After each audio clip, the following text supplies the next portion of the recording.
Welcome back to Steel City Sports. So today we're launching a new series on the channel where we go through each NBA team's history and rank the 10 best players that have played for their organization. So keep that in mind.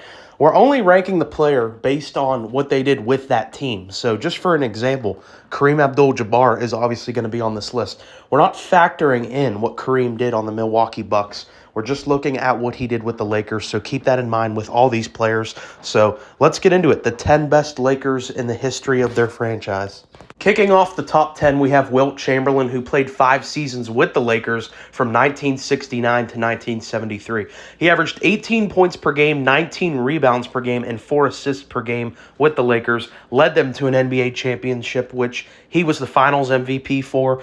He was also a one-time NBA League MVP with the Lakers and a 4-time All-Star. So this is definitely the final stretch of Wilt Chamberlain's career. So it might surprise you to see Wilt maybe not a little higher up on this list, but when you just look at the reality that these were the later years, this was the twilight of his career, and he was on the last leg. And I was actually kind of surprised that he only played 5 seasons with the Lakers. I was actually, in my mind, just thinking he was there longer, but he wasn't. But while he was there, still iconic, still one of the best players in their franchise. Coming in at number 9, we have Pau Gasol, who played 7 seasons with the Lakers from 2008 to 2014. He averaged 18 points per game, 10 rebounds per game, and 4 assists per game. Obviously, a crucial part to the Lakers repeating in 2009 and 2010 as the second best player on that team. He was also a 3-time All-Star when he was on the Lakers. And I think he's just one of the best complementary players of all time to go alongside Kobe Bryant. The way he played off Kobe, I think, was perfect. I don't think you could have really gotten a better match for Kobe at that point in his career. So Pau, definitely one of the best Robins of all time. And at number 8, we have big game James Worthy, who played all 12 seasons of his NBA career with the Lakers from 1983 to 1994. He averaged 18 points per game, 5 rebounds per game, and 3 assists per game.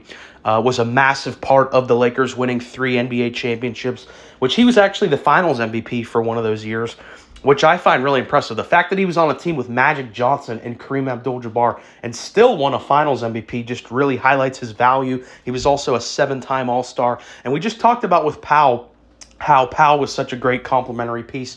Well, James Worthy, again, is in that same boat. The way he was able to play off of Magic and Kareem was perfect. It was a match made in heaven. And there's a reason why they call him Big Game James, because he really stepped up when the lights shined the brightest.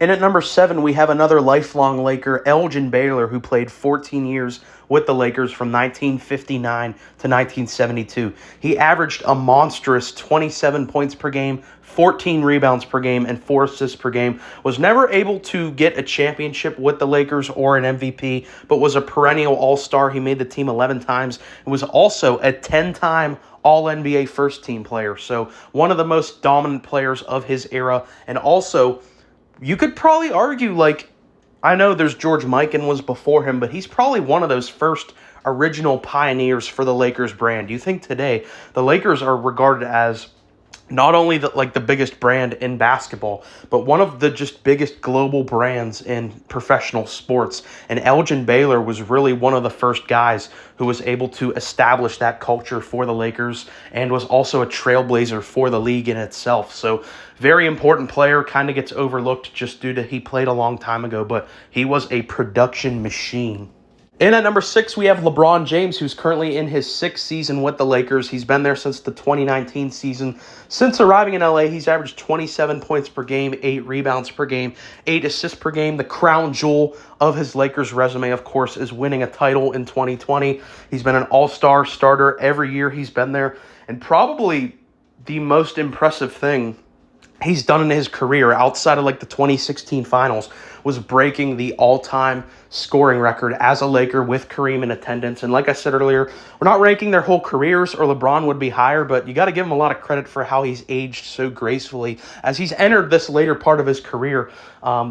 He's just aged perfectly. I don't think you're ever going to see it quite again.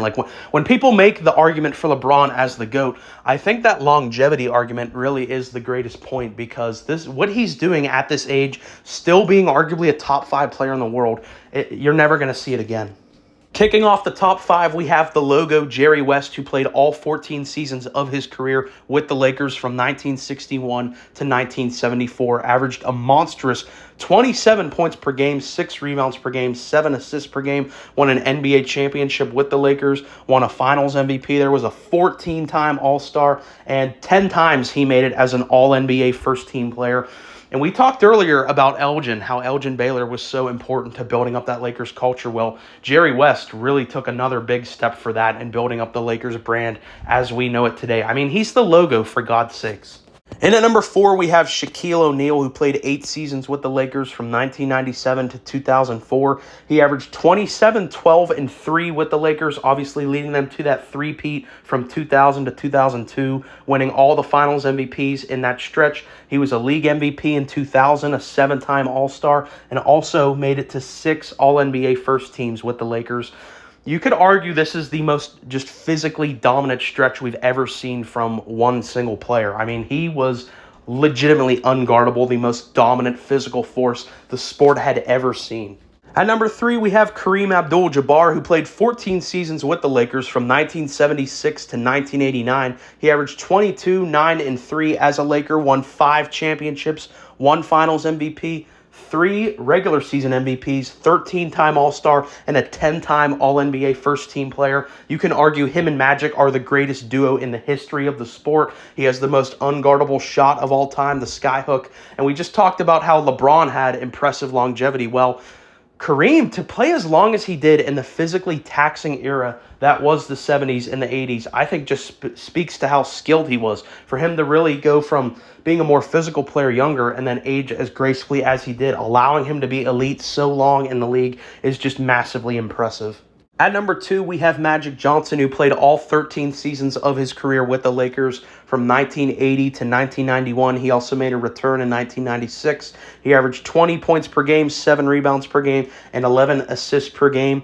5-time NBA champion, 3-time Finals MVP, 3-time regular season MVP, 12-time All-Star, and a 9-time All-NBA first-team player. We just talked about how him and Kareem, you can argue, the best duo in the history of the sport. And you also have to keep in mind, the Lakers were kind of like a struggling team before he got there. Like, they had Kareem, but they didn't really have much postseason success before Magic got there. Like, one year Kareem won MVP on the Lakers. They didn't even make the playoffs that year. Magic gets there, and they become one of the most dominant teams in the league alongside the Celtics. So Magic, I don't think it's any shock he's here. He's the greatest passer of all time. And really, we talked about how Elgin and Jerry West were big trailblazers for the Laker organization. Well, Magic, I would think there's no one person that I think impacted the rise of the Lakers culture than Magic. He just fit the team. His personality fit the glamour of LA perfectly, and it was just a match made in heaven. And the greatest player in the history of the Los Angeles Lakers franchise is Kobe Bean Bryant.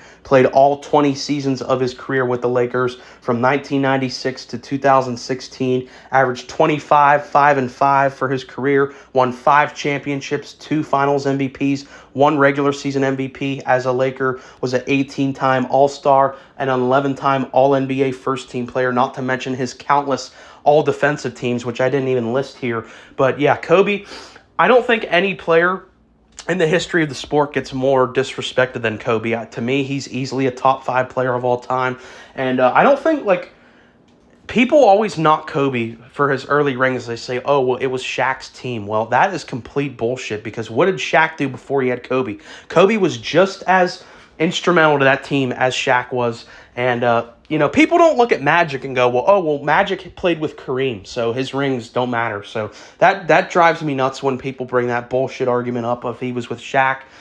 He stayed after Shaq and also, of course, went on to probably the more impressive part where he was the unquestioned best player, won 2 championships with Pau Gasol, and is just one of the most influential players in the history of the game. So that's been my list.